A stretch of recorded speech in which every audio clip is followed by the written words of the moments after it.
We are going live and talking about the WTC. Hello.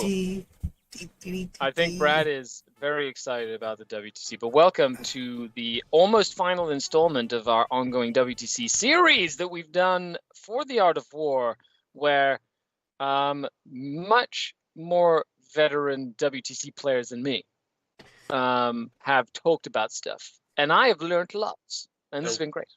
For anyone kind of joining on YouTube going, clip 13, what the hell is this? We think it's 15-ish. It's the numbering somewhere. We're not good at counting. We ran out after 10 fingers, or 9 in Brad's case. I don't know. There was like 3 13s, and this is one of them, or something like that. I don't know. It was a very interesting mechanic. Yeah, so exactly. You can watch the first couple of episodes, which are an introduction to the series, on YouTube if you go back in the catalogue a couple of months, potentially. A lot of this content has been in the War Room, for anyone who wants to see that, and all the nitty-gritty of pairings, how to do a matrix, the intricacies of the pairings, picking an attacker, defender, really deep into how team stuff works at the WTC, and taking that to your other events as well. So it's kind of looked at how to lessons learned from this style of event. And whilst we're all the way there next week as well, there's going to be just a little bit of coverage. I think the 10 or so coaches are all there. We've got tons of pre-recorded stuff lined up, and we're all going to be a little bit busy. And well, I'm excited. Are you both playing in the singles at all, or are you just playing at the teams? I never play in singles. I'm going sightseeing on the Tuesday. Nice. I'd probably turn up to the venue on the Wednesday just to kind of get my bearings a bit. And I know we're all going to meet up at somewhere, maybe get a few drinks, etc. A few. So a few bottles. There we go.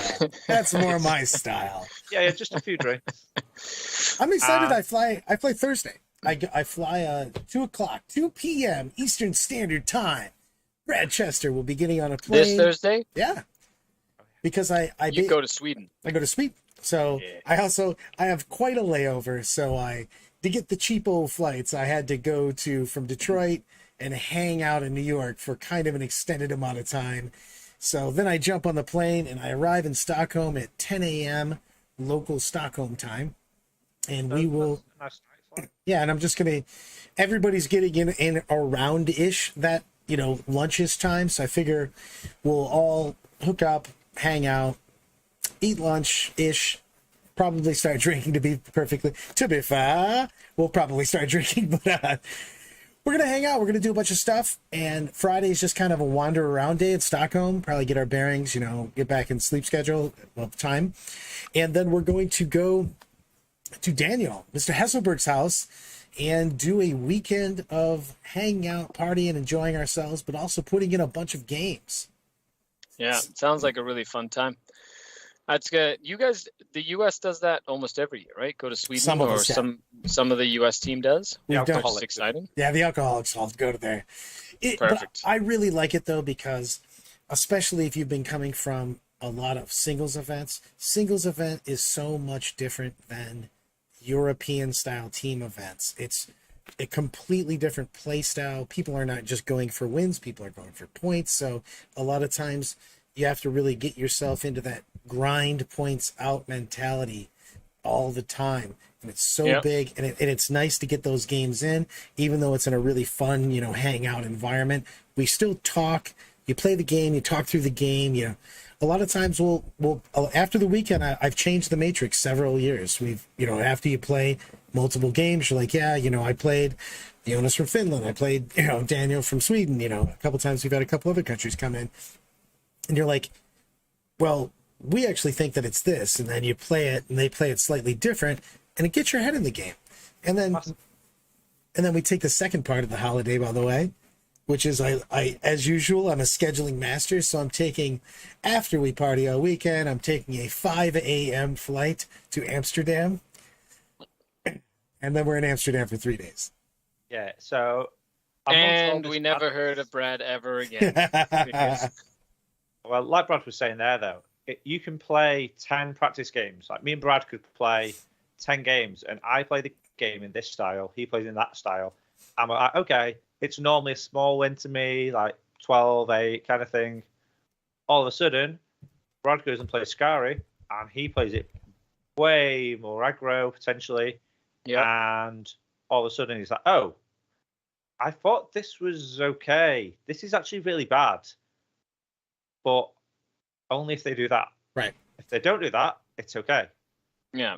But then you have to assume they know to do that. Right. Otherwise, you're just letting the team down and slipping up there. And the thing is that you don't want to have false positives. It's actually so bad to have bad data in your pairing matrix. It could literally make you lose an entire round. We've had a couple when we changed our minds and stuff. We did practice pairings all weekend, of course. We did a practice weekend in Florida at the Art of Warhouse. Yeah. And as we change some stuff, we'd have to completely change your pairing because you're trying to force a particular matchup in, and then all of a sudden you go, oh, you actually now don't think that's good. Or on the other side, you now think that that's actually is good. You know what I mean? So I could have completely paired this a different way. Yeah, exactly. From Sweden to Amsterdam. So no, I'm flying. Check this out. This is exactly what the trip is. I broke it down and I gave it a Brad style, which had no beginning, no end, just a middle. So I'm flying into Stockholm on Friday morning, and I'm staying until Monday morning, and then I'm leaving for Amsterdam on Monday morning, very early, and then we are taking a train to Belgium Wednesday night so we can meet everybody, hang out, do whatever. We're going to get in, I think 6:30, I think it is. We get back into Mechelen, whatever it's called. Yep. The M word for Belgium. And we're going to meet up with everybody for the evening hangout. So we're going to rock and roll. It's going to be a good time. I think it's going to be the first time that all of the Art of War coaches are in the same place at the same time, or at least almost all of us, which is going to be great. I can't wait. Yeah, like everybody in their jerseys. We're going to take a nice big group picture. It's going to be awesome. By the way, we have new... I think he's going to put the pictures out. Oh my God, guys. I have to tell you guys this. So we get the jerseys in. They're all at the house. We have Team USA jerseys. And they are comically small. Dude, I put mine on. It looks like a blood pressure cuff. I'm just sitting there going, like, I don't think that's a jersey problem. I think that's an American problem. It was supposed to be a 2XL. Dude, Jack's shirt looked like he was wearing a half shirt, like he was just going 80s style, like some half shirt. And then Mark's shirt mine was a blood pressure cuff. Mark's shirt looked like he stole a 7th grader's shirt and was like, I'm wearing this today. Best part, Siggs' shirt, of course, perfectly fit. John Lennon, not a huge man, was wearing Mark's 3XL, and it was a little tight. So I don't know who they were sizing these jerseys to, but it wasn't. Or the labeling was all wrong or something. It was crazy. It was so funny. We took pictures of them. We literally took pictures of them in front of the green screen. That's so funny. And I was just like, what is... I have to put it up. Put it up. I want to see these awesome pictures. This is the kind of madness we get. Like, you get a week before the event, and it's did we sort dice in time? Probably not for some teams. Yeah. Did we sort shirts? Okay, wait. We need to order shirts now. Okay, make sure they turn up in time. Travel plans. Has everyone got passports? So some of my guys might have seen, we had a week ago, Manny on the England team going, I should probably sort that out. I've ringed the passport office. Where's my passport? I sent off for it months ago. Nope, never had it. It got lost in the post. You can have us. We have a player that is going to one of the passport main site or whatever, and he's just getting his passport like 8 seconds before he leaves, apparently. Well, it's cutting it close. I remember, usually it's if you go in and do it in person, it's not bad. But then you have all the other stuff, and now there's like some pretty stringent like WYSIWYG stuff that we have to sort out and whatnot. So people are, I guess, are scrambling a little bit before the event. Now, personally, I'm flying on Sunday. I'm for the first time going to be participating in the singles because I'm really looking forward to playing in the singles. I've gone twice to the WTC. This will be my third time with the ETC. It's the first time playing in the singles, so I'm excited. I'm looking forward to that.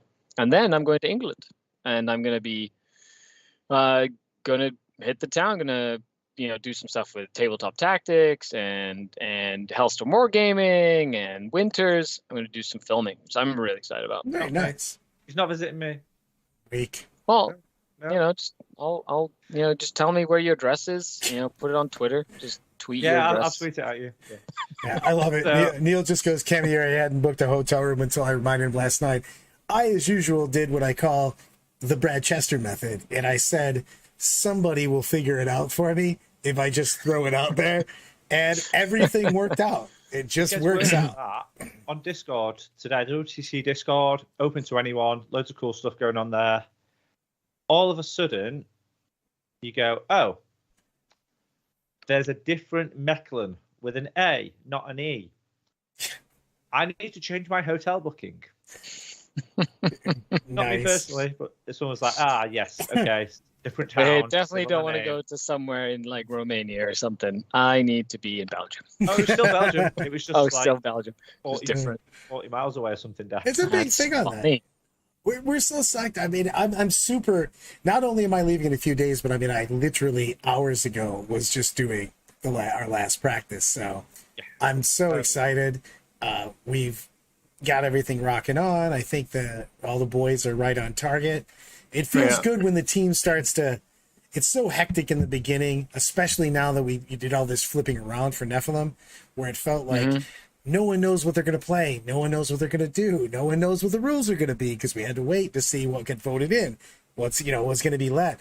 So everybody's stressing about it. Now you're getting to the end where everything's submitted. You know what's going on. You're playing with what you have. Doesn't matter if you'd like to do something different. This is the first year, though. I think it's just because we didn't have a lot of time to get a lot of differences out. I thought it was crazy that the lists that were the most different were the night lists. What did you guys think about that? There was so many differences in the night list and so many very similar everything else lists. I think that the books are new, so people are still playing around, especially the Chaos Knights. Do you go all small? Do you go one big? Do you go two big? In Imperial, you've got, do I go Freeblade? Do I take this? Do I go that? So everyone's kind of working out their own thing, their own vibe. And then all the secondaries change. And between all the command else, points changed. Like there was like a 3-week period where it was just chaos, and people just had to make a decision at that point. And I guess that just kind of led to a few different variables. Well, speaking of chaos, I'm going to guess you guys have a team call or just had a team call to go over whatever the hell your matrix is looking like right now. Oh, I'm again, guessing they're all utter chaos. all weekend. Yeah, we've Canada has a standing call every week, and we've been going through that for every week since October.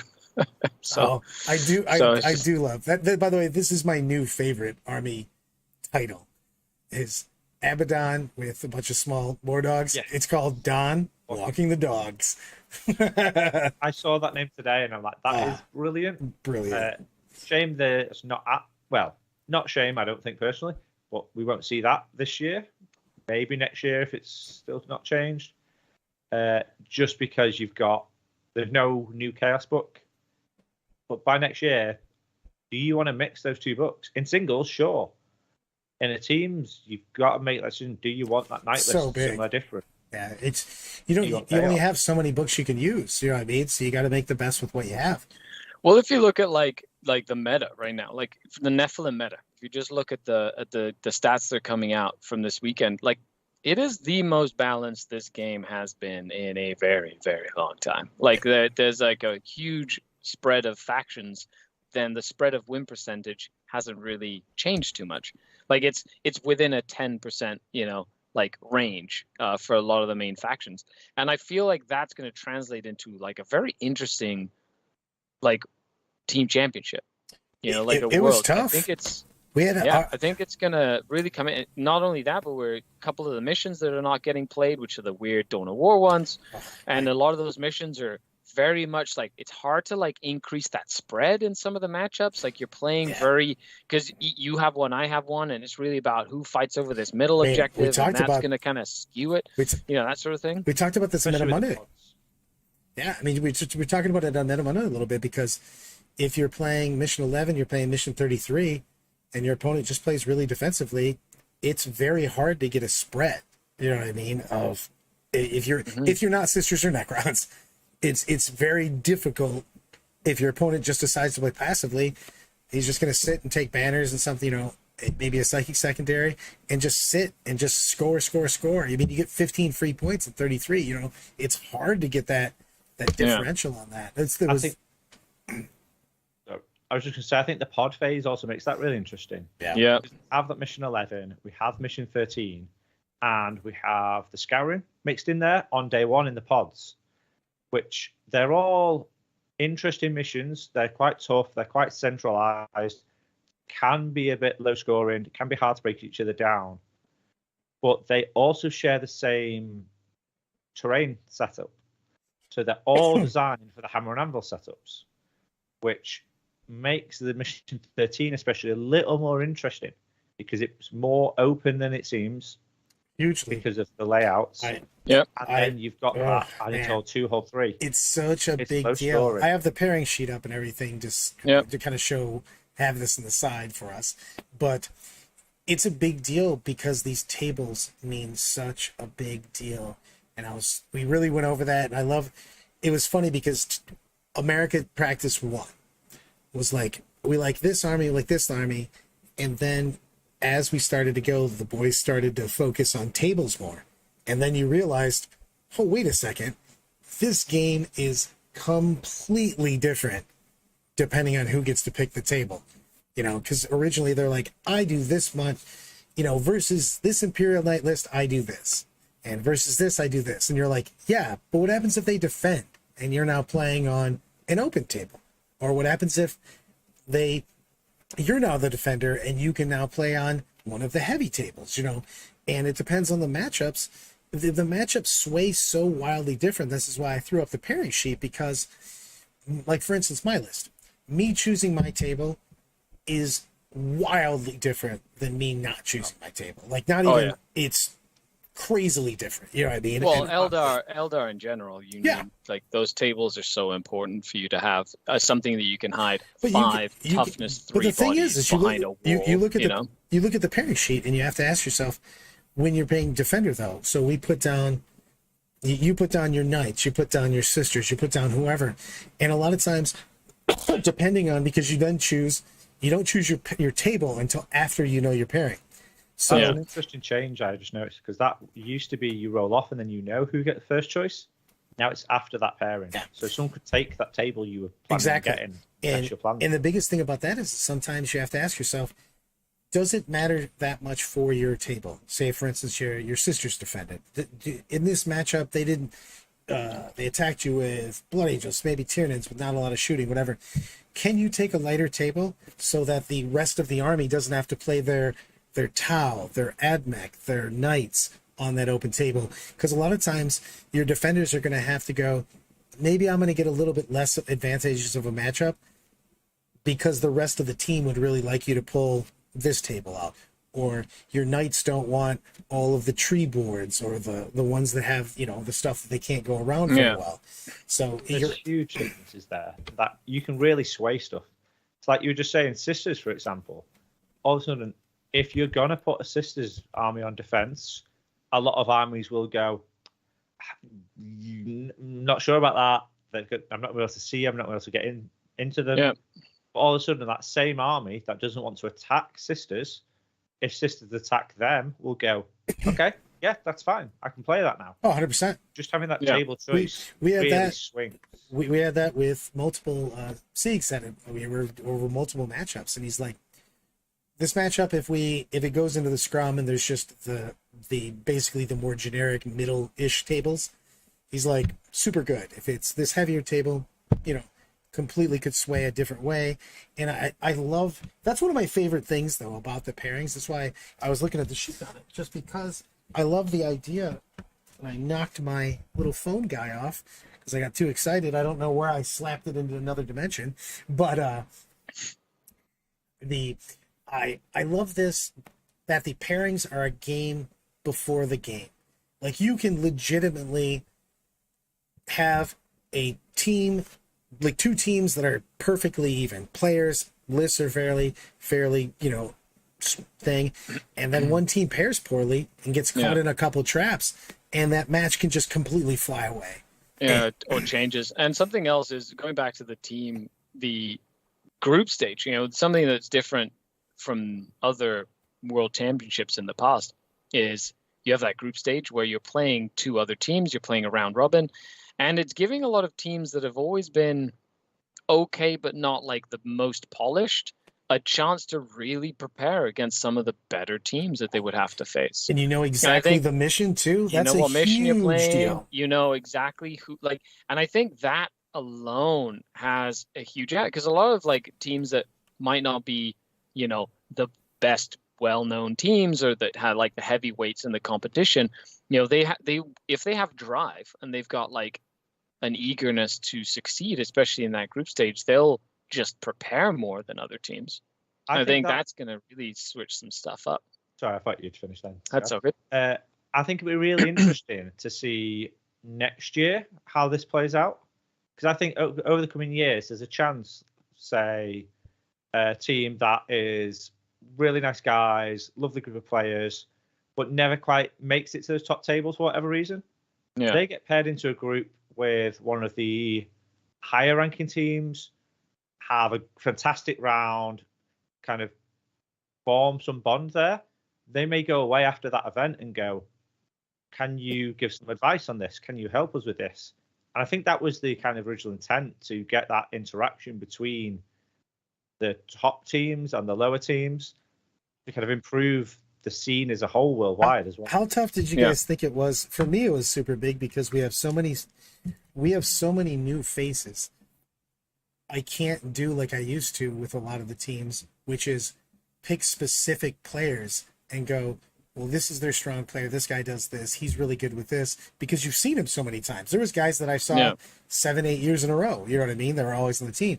Now COVID happened. Everybody's older, wiser, whatever, babies and everything else. There's a lot of people that aren't making it to the tournament. We have a lot of new faces, so you don't know what to expect, which I think is really cool also, because we're just getting new blood into the continued on the tournament.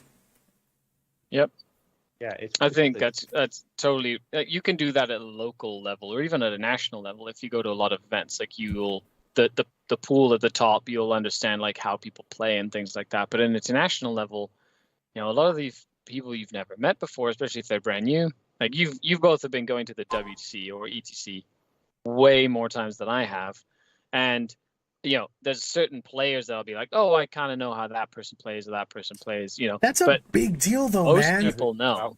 I mean, it's such an advantage to know the general tendencies of how somebody plays, because you can plan specifically for that. It's like any sport, if you're playing, I don't know, American football, or basketball, I don't know, let's and you're playing against like your rival team, you can watch, like they will watch like the plays that they do. They will watch them play. They will get the stats on the players. Like baseball especially is like notorious for getting numbers on players and having like entire folders on like batters and pitchers and things like that, where if you know that they throw this pitch 70% of the time, and so you just like know who they are as a player. And a lot of times newcomers onto the scene have the best chance of making like a big impact in a season, because nobody really knows what they do yet, and they don't have a book on them yet, if that makes sense. I don't know if it's because I've been more involved with doing these sessions this year or just in general, but it seems like there's a lot more out there in the wild about the WTC as well. I think there's a lot more people jumped into the game in 9th edition. Events worldwide are kicking off and growing exponentially. So there's more people looking at it. There's more hype around it. And like you were saying, you can go and look at okay, Poland, for example, they will do videos. They go into Discords. They have their own, which is all private. But then they will have people in other Discords. They do going, such research. Who does this? Yep. Battle reports. People will be watching the Art of War battle reports to see how some of the American guys play, and that's just one of the things that'll happen if you find, oh, this person played at this event on stream with that army. Okay, let's go watch their playstyle. Teams will do that for 40k still, and for some people watching, it may seem like what all that, but this for a lot can be a combination of 6-8 months of prep just to go, okay, let's go represent my country. There's a pride there. Everyone's going to do the best they can, and no one wants to let not just the 8 there, but everyone in that community they're representing. Yeah, that's how everyone wants to go and play for. 100%. And you want to make sure that you've done the homework. I mean, the thing is in the end, I want to have a great time, which I will. But that goes without saying. I don't even think I don't think it's possible for me not to just play 40k with my wine in my hand and not have a good time. But I do a lot of homework. I've traveled all over the country doing team practices, getting ready for this. I've done so many pairings, just so many pairings. I've talked to other teams. I like to get the other people's view, on things too. I think it's very important to not get caught up in your own meta. For instance, America, we just have, this is what we do. And I love to talk to you and every other country and talk to people I know there. What do you guys think about this? You know what I mean? Because it's so funny. Because I love doing your matrix and I love exchanging matrices after. I've done this a lot of times. Exchange your matrix after the tournament and send them and look at what they thought versus what you thought. And sometimes it's so wildly different what other teams, each team thinks of certain matchups. And I love that. Yeah, it's so interesting, especially after a round where you look and you're like, yeah, okay, we paired that really well. Yeah, looking strong, we're positive here. And then the two coaches are talking, but both of them go, yeah, that's gone really well for us. Oh, that's like the worst feeling because one of you is wrong. Someone's wrong. Like one of you has made a terrible mistake. Oh, I love the comment you put in. I love the year that you had Gaz play Birds, and we had Sean teaching him how to play the army on Thursday night before the event. Amazing. Yeah, so that year was a madness. So what Brad's referring to there is the start of 8th edition. By the way, the worst list ever.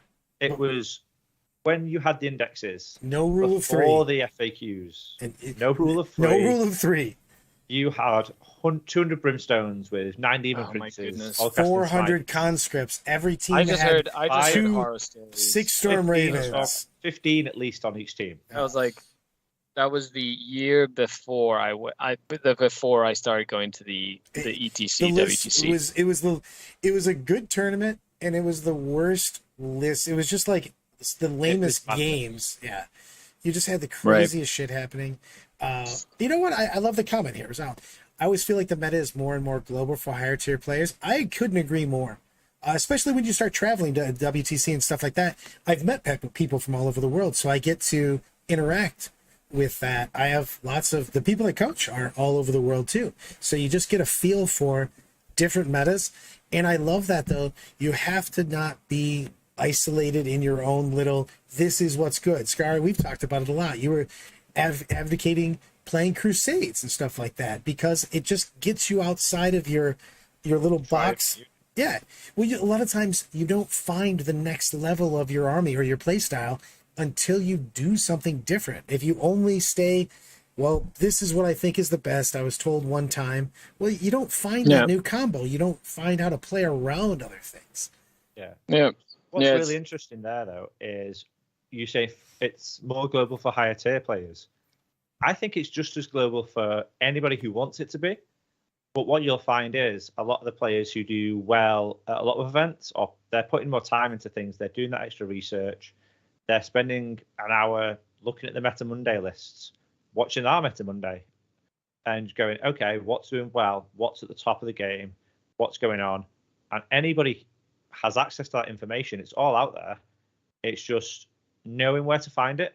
But as soon as you know where to find it, Yeah, you're golden. You just need to spend a little bit of time, and it does really, really help as well. it not only does it help, but with the pandemic and the advent of Tabletop Simulator, I think the barriers between players have really kind of lowered. Just in general, I think the entire global capacity to play 40K at a high level has greatly increased. You have players who only play on Tabletop Simulator, for example, who've never owned a miniature, right? And they know how to play 40K. Like, they will play the game very, very well.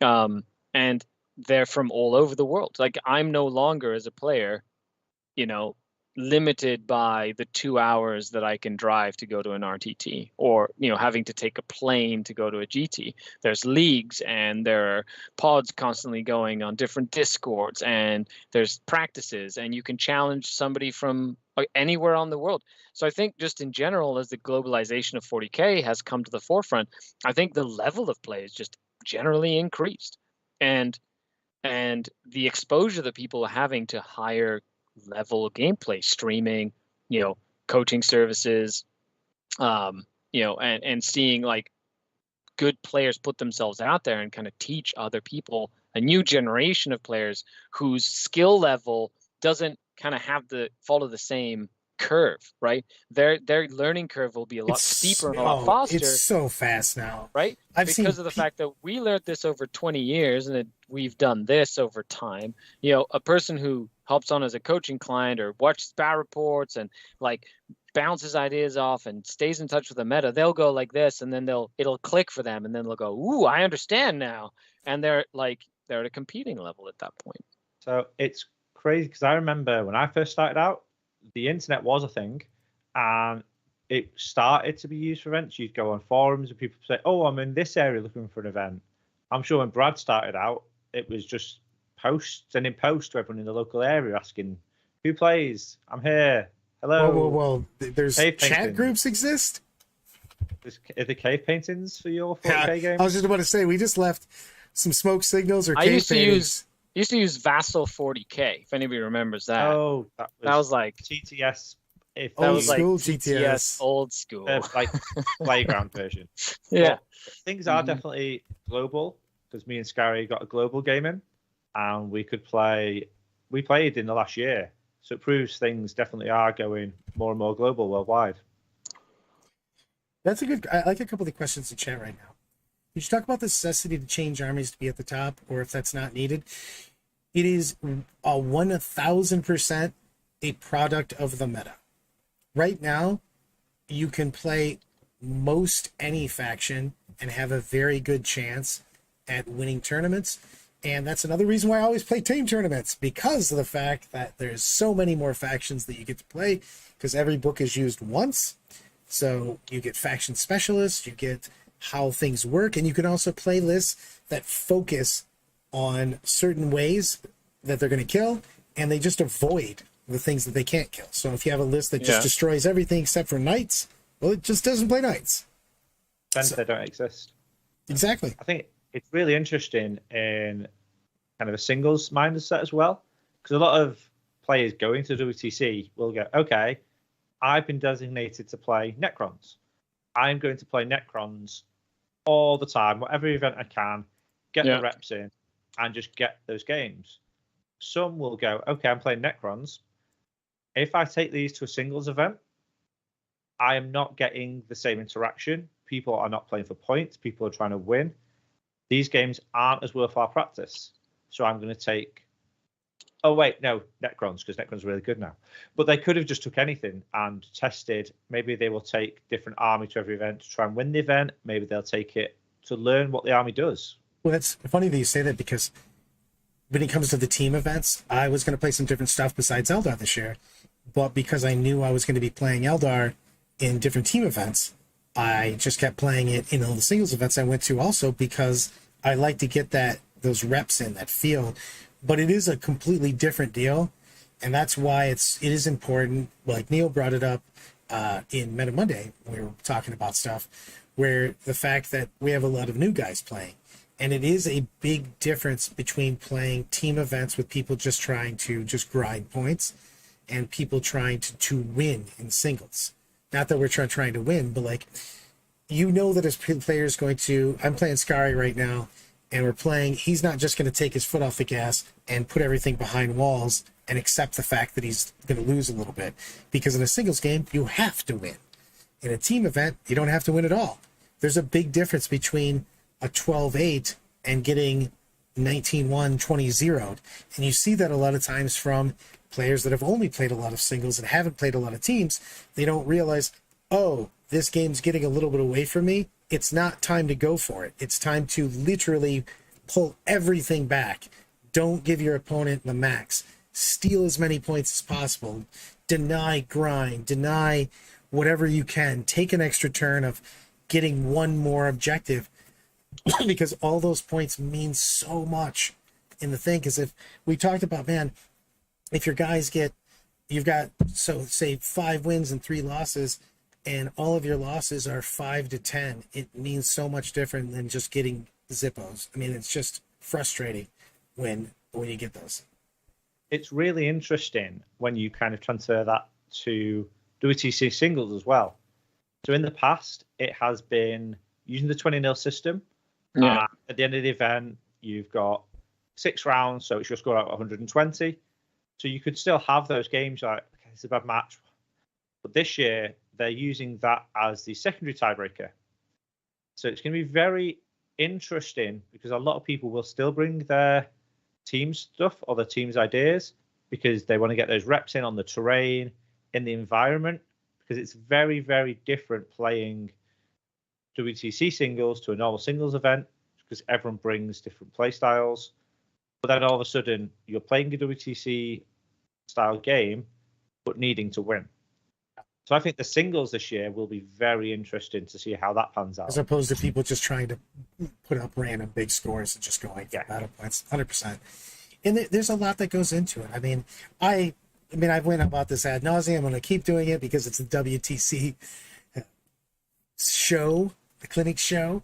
But I just prefer team games infinitely more than singles. And I do well at singles, you know what I mean? But once you lose a game in a singles, you're just playing for fun, you know what I mean? And that's fun. But like every single round is such a big deal. It's a reset too. Like it doesn't matter, you know, I'm playing Canada and Skari, I make a mistake and he really gets ahead of me and gets it in, you know. In a singles event, you're like, whatever, I'm, you know, in the losers bracket, I'm gonna do whatever.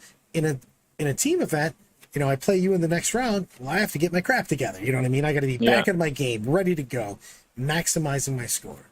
You can lose every game over a weekend, yet still be your team's best performer. Oh, hugely. Because if you're losing every game by a small differential compared to a big differential that you're expected to get, all of a sudden you're dragging your team's points up, you're getting your team those wins. Yeah, people might be going to get in 18 to 20s, but that's their role, that's their job. They've got the lists, you've got the pairings right, so they've got favourable matchups.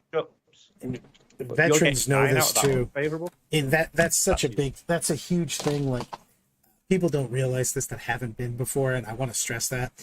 You could be, if you got an 8 every single time as your first defender and you took the team's worst match for everyone and kept getting an 8, you were laughably the most valuable person on the team.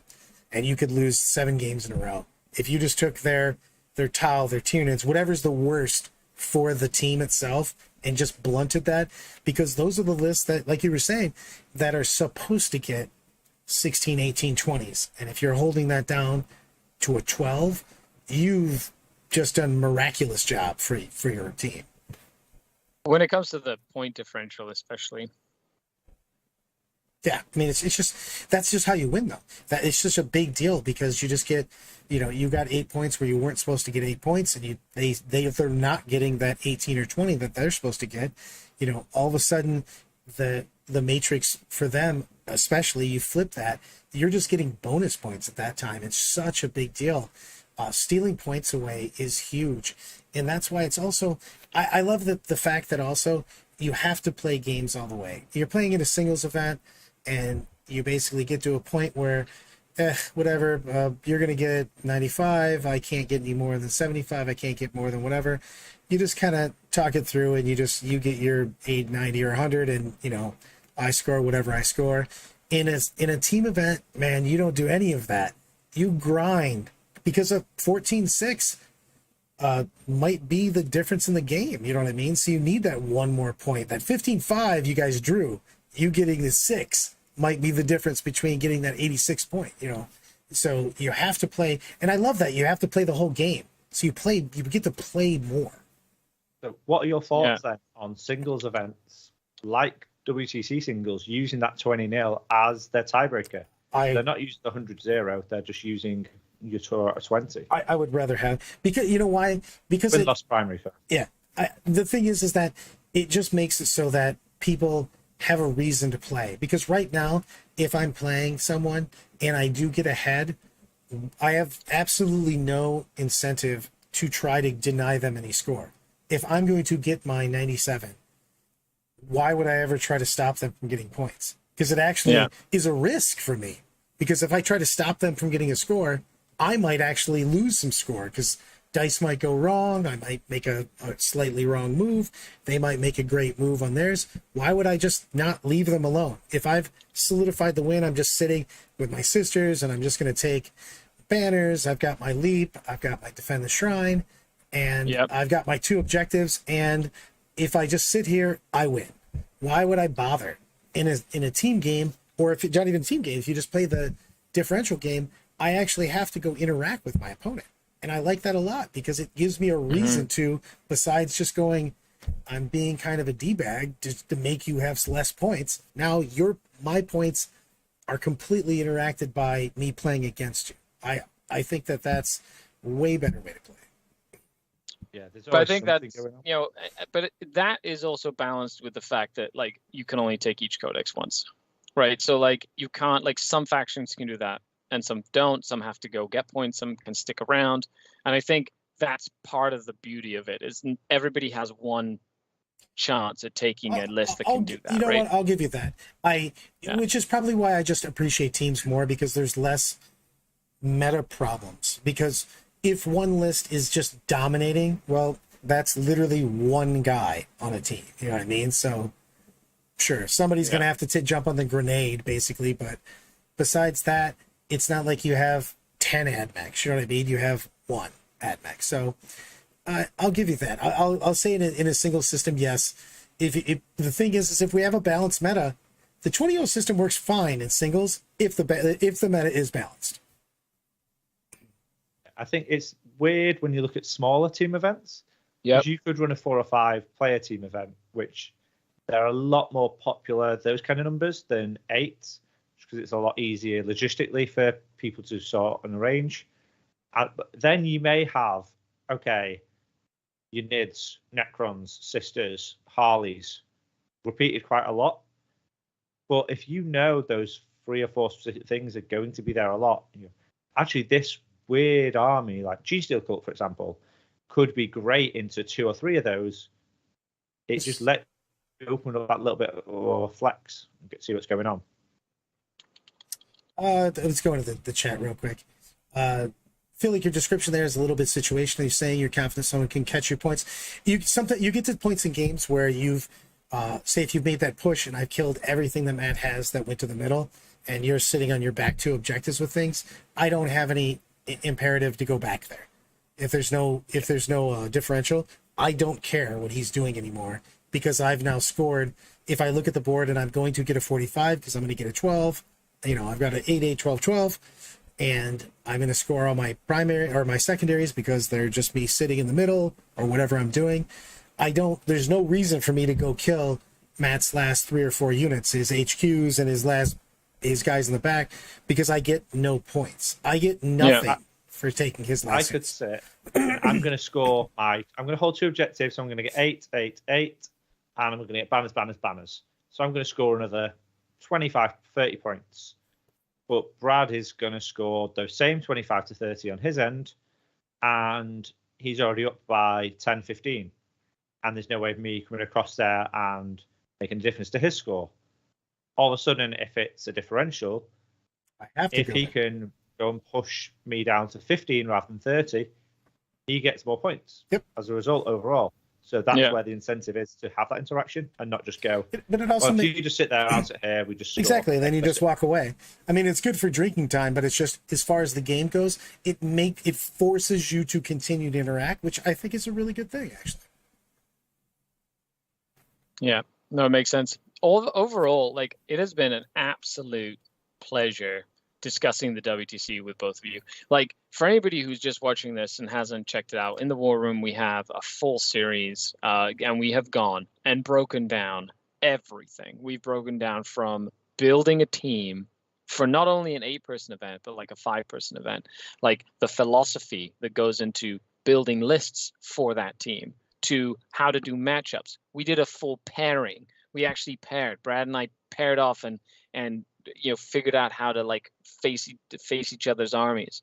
We had a chat with the reffing team, Neil, and how like scoring is done, and discipline, and a variety of things. So make sure to check it out if you want to know more about the World Team Championship, team events in general, which, in my opinion, is the best way to play 40K. I don't care what anybody says. It is the most balanced and the most fun when you get to play with your friends, and everybody on the team has the like most silly list. So it's like it balances itself out, which is great. So I think there's a great question there to end this on. How do you convince more places, more TOs, to set up Team GTs and Team Majors? You find one, get a lot of people to go to it, go, cool, wow, that was amazing. And all of a sudden, there's a demand.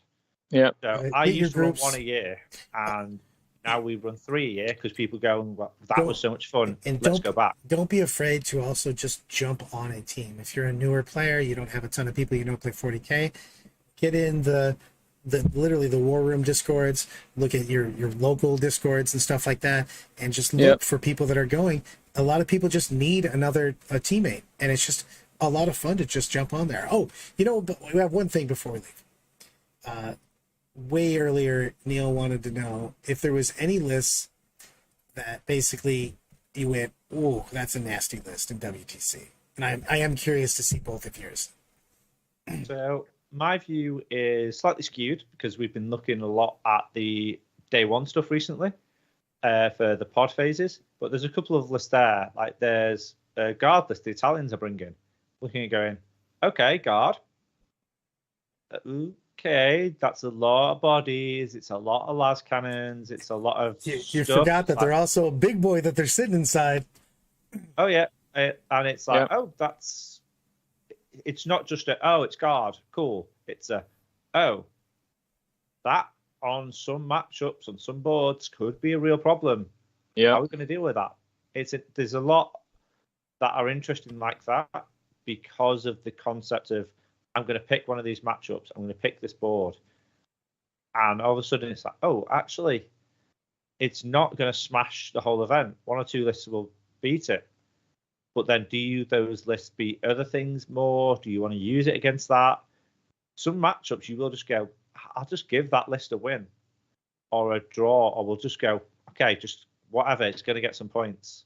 We want to save these lists for later on in the pairings. Yeah. So big. For me, it was the tile list. Your tile list, our tile list are about the same. Because of the terrain, mobile firepower is just so terrifying right now. If you get anything but the 3 big tables, basically, tile just slide over and go, hey, look, there's your army. Pew pew. Oh God. For me, it was, to kind of round this up, for me, it was the traditional WTC Harlequin list, which is like 9 troop squads in 9 boats. From a personal level, that's just like when having to face it, because I know it's really annoying to play against. That's it. That's it's nothing like out of this world. It's pretty traditional. It's more of a feeling that I get when I see that. I'm like, ugh, what a grind. Gentlemen, you ready to Queens wave our way out of here? Cheerio. We'll be back after the WTC with a post series. Yeah, we've got one on it'll be I think the 22nd, because everyone's going to need a week just to get back and travel. Figure it out. Tons of pre-recording stuff coming out next week though, so there will be lots more WTC content. I know each of us are pre-recording bits. There's coaching matches, etc., going up in the war room. Definitely loads of content going on behind the scenes. Ready for you guys? I do. I love it. Later, Gators. All right. Bye, everybody.